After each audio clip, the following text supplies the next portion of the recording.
Have you ever felt like you're in a race to become the best version of yourself? We're bombarded with messages every day. Wake up at 5 a.m., drink green juice, read a book a day, start a side hustle, meditate for an hour. The list is endless. It feels like self-improvement is this giant project where you have to keep adding more and more things to your to-do list until you read this perfect, flawless human being. We see these polished versions of success online and think, if I just add that one more habit, I'll finally be happy. I'll finally be enough. But what if I told you that this whole idea, this additive approach to self-improvement, is fundamentally flawed? What if becoming your best self isn't about adding, but about subtracting? This might sound counterintuitive, but stick with me because this shift in perspective could change everything for you. It's not about becoming someone new.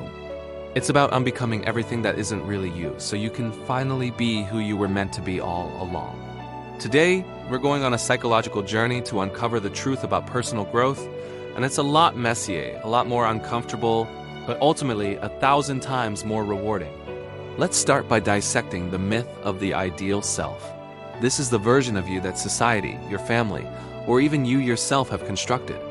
It's the you that has the perfect job, the perfect body, the perfect relationship.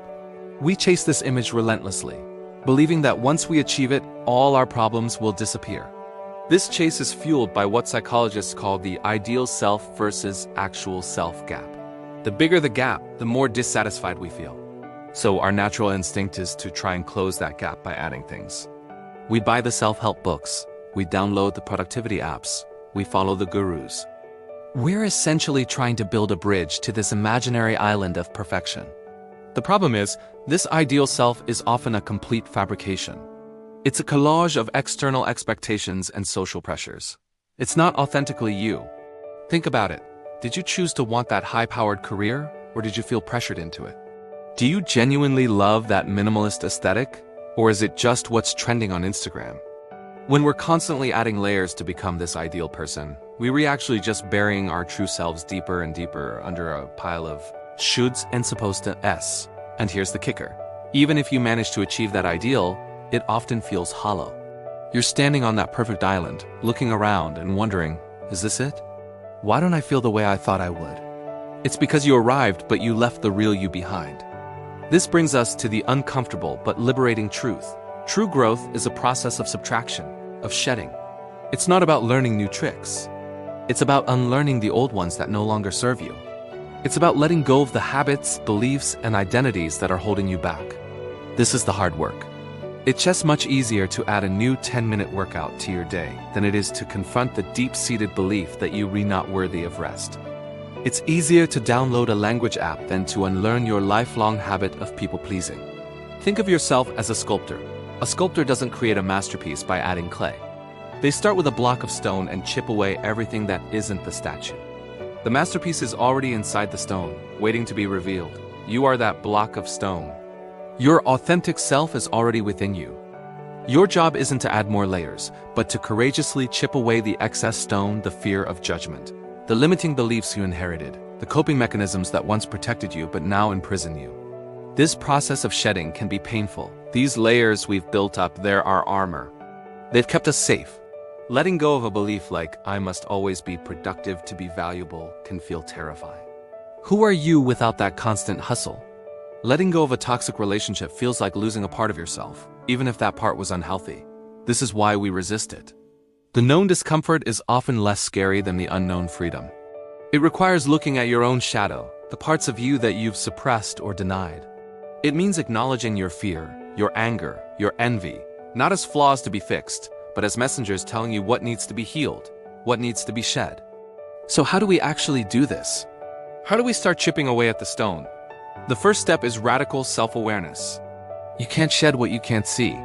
This means you have to start paying attention. Not just to your actions, but to the motivations behind them. When you find yourself endlessly scrolling on your phone, ask yourself, what am I avoiding right now? What feeling am I trying to numb? When you say yes to something you really want to say no to, ask, what am I afraid will happen if I set a boundary? This isn't about judging yourself. It's about getting curious. Treat yourself like a fascinating science experiment. Journaling is an incredibly powerful tool for this. Write without a filter. Let the messy, incoherent thoughts spill onto the page. You'll start to see patterns, a map of the internal beliefs that are driving your external behavior. The second step is to practice mindful subtraction. Instead of asking, "What can I add to my day to be better?" start asking, "What can I take away to feel lighter?" Maybe it's subtracting that one news app that always leaves you feeling anxious. Maybe it's subtracting the obligation to hang out with friends who drain your energy. Maybe it's subtracting the goal that you're only pursuing for external validation. Start small. The goal isn't to overhaul your life overnight. The goal is to create space. When you remove something, you create a vacuum. And into that space, your authentic self can begin to emerge. You'll have more time, more energy, more mental clarity to actually listen to what you truly want and need. The third and perhaps most crucial step is to embrace self-acceptance. This is the antidote to the ideal self trap. Self-acceptance doesn't mean you stop growing. It means you stop believing that you are fundamentally broken. It's the understanding that you are worthy and whole right now, exactly as you are with all your imperfections and contradictions. Growth born from self-acceptance is joyful and sustainable. It's not a desperate scramble to fix yourself. It's a loving process of tending to your own garden. You water the parts that need nurturing and gently pull the weeds to the shed layers, not because you hate the weeds, but because you love the flowers and want them to have space to bloom. This journey is not linear. There will be days when you feel like you've put all the stone chips back on. You'll fall back into old patterns, old habits of thinking. And that's okay, that's part of the process. The goal isn't perfection, it's presence. It's about gently and consistently choosing to come back to yourself. It's about choosing to shed the weight of who you think you're supposed to be, so you can finally experience the lightness of being who you are. The next time you feel that pressure to add one more thing to your self-improvement checklist, I want you to pause, take a deep breath, and ask yourself a different question. What can I let go of today? It could be a limiting belief, a grudge you're holding, or just the pressure to be productive for 5 minutes. This is the real work. It's the slow, steady, and beautiful process of subtraction, of excavation, of returning home to yourself. You are not a project to be completed. You are a masterpiece to be uncovered. Thank you so much for joining me on this journey today. If this resonated with you, I'd love to hear your thoughts in the comments. What is one thing you're ready to let go of?